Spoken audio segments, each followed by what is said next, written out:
Now for global business updates, Rotus Oddiri joins us. Good morning, Rotus. I see you are out on the field. Good morning, Dr. Abati. Good morning. Yes, I am out on the field. Good morning, Dr. Abati.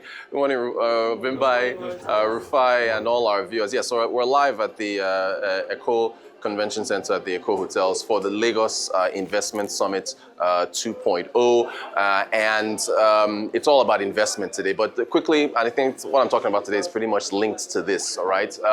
Oil prices, as you know, edging down in trading early this morning. There's been so much talk of the tariffs, and what that is going to do to the global economy. Donald Trump coming out and saying he threatened, I think, a 50% tariff on copper, a 200% tariff on pharmaceuticals. And then, of course, in addition to that, you have RBC Capital LLC coming out and saying that they're seeing oil prices going to the mid-50s by 2026. So now, one would think that with these kind of forecasts, and you've also got Goldman and Morgan Stanley saying that they're seeing oil falling to mid-60s later this year, what that's going to do to oil-producing countries like in Nigeria. But as I think you've already touched on with Adefemi Kinsanya during the newspaper review, at the top of the masthead of today's This Day newspaper, Nigeria's newspaper of record, you have an article being quoted from Bloomberg about the strength and stability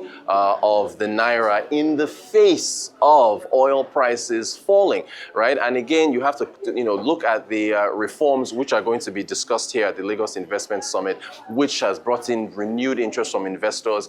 Those reforms, like again, we've talked about it ad nauseum, the liberation of the exchange rate. The Naira, I think, trading at about 1,529 yesterday on the official exchange rate, 1,540 on the parallel market. So we've kept that narrow band for well over a year now. We've had stability in the exchange rate, which of course is good for companies like FMCG companies that have rebounded on the exchange. The consumer goods index on the NGX is the best performing index in the market today. It's over 50%. So tying that to here we are in Lagos, a lot of investors, a lot of the commissioners here with different portfolios from tourism, in infrastructure, manufacturing, science and technology will be, pitching their portfolios to investors.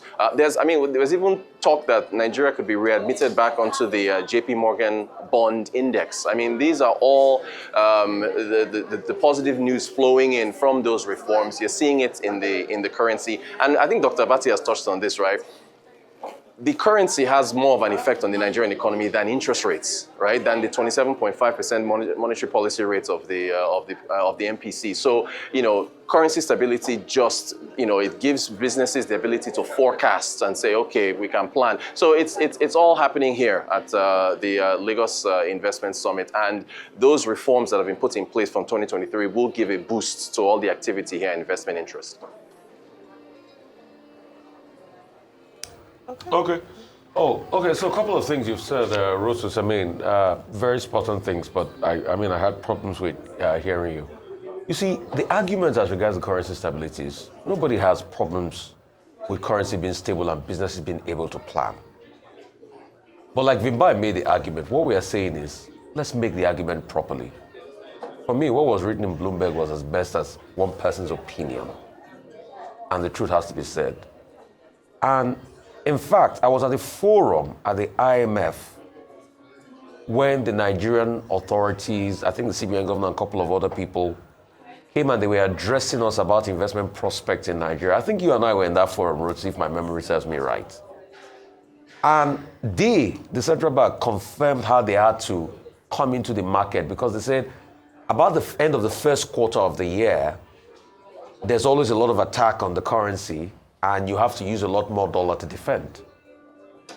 So when the Bloomberg report is saying that, we are going off that, then I don't think it's exactly true. That we are going off entirely dependent on, I don't think it's entirely true. Because there are some that also make the argument that the currency at this stage is even massively undervalued. And the question I keep asking, for those that make the argument of finding convergences, when are we going to find the true value of the Naira? What's the fair value of the Naira as we speak today? Because the essence of those that argued for a float is not for the Naira to be marginally away from a fair, it's to be able to get an empirical fair value. In the past, they've put forward some amounts. Remember, they say, when you devalue, you get about 900 or thereabout, or over 1,000. But today, we are hovering about 1,516. At some point, it went up to 1,719 before we had to defend it back. So these are the arguments. I'm not saying here we don't have a level of stability, which is a welcome development. We want it to be stable. But also in making these arguments, let's also look at the pass-through effects of all this inflation because of the devaluation in the lives of people. All of the losses made, when are we going to get it back? The inflation people are dealing with. Because in one quick breath, the government was quick to attack the IMF for that report talking about the inflation and the hardship on the lives of people. But the one where the IMF says, oh, we praise the policies, the government will not attack on that score. So let's be very careful. That's just my own argument here. Rotus, I'm happy to see that you're live from the Lagos Investment Summit. And I'm also just generally happy to see this renewed drive from the subnationals to drive investment.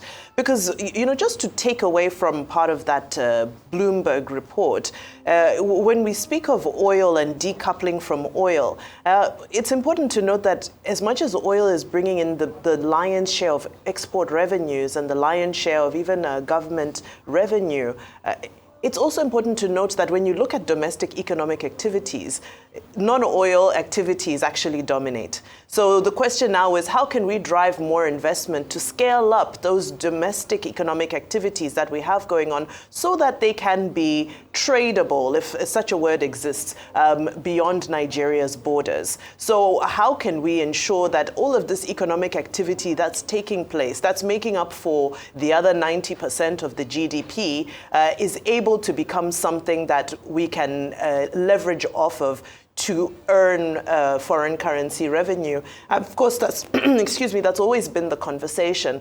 But again, at the subnational level is where this message needs to be driven the hardest. So really happy to see this drive. We saw Ogun State having their own investment summit at BRICS in Brazil, and Lagos State are having their own.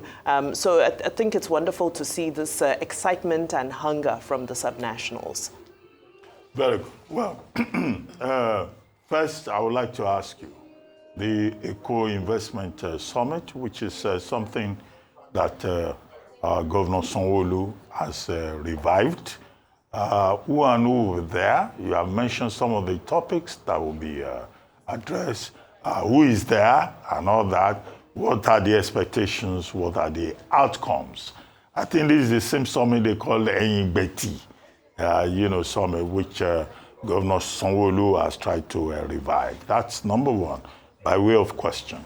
The second one, just very briefly, not to waste your time, is that Rishi Sunak, former Prime Minister of the United Kingdom, is back to Goldman Sachs, where he was his staff before. And now he left Prime Ministership in 2024, but he has gone back to his place of employment as a senior advisor. And I think that there's something to be said about that for people who go into politics from their primary engagements. Many Nigerian politicians, or would-be or converted politicians, once they give them an appointment, they don't want to leave Abuja. They think that that is what they become invalids after leaving government. So it's possible to have intersection, even at the personal level, between politics and business. But people should have an address. They should have a profession. Going to take a job in Abuja, for example, should not be a lifetime job. They can call you up to come and serve your country. You must have a place you can go to. So I've just seen the example of Rishi Sunak, and I think we should commend that. Finally, on tariffs, President Trump is using tariffs to negotiate. You recall that he singled out this same week about 14 countries, that he says, their tariffs will go up ahead of the deadline, which he has now moved to August 1.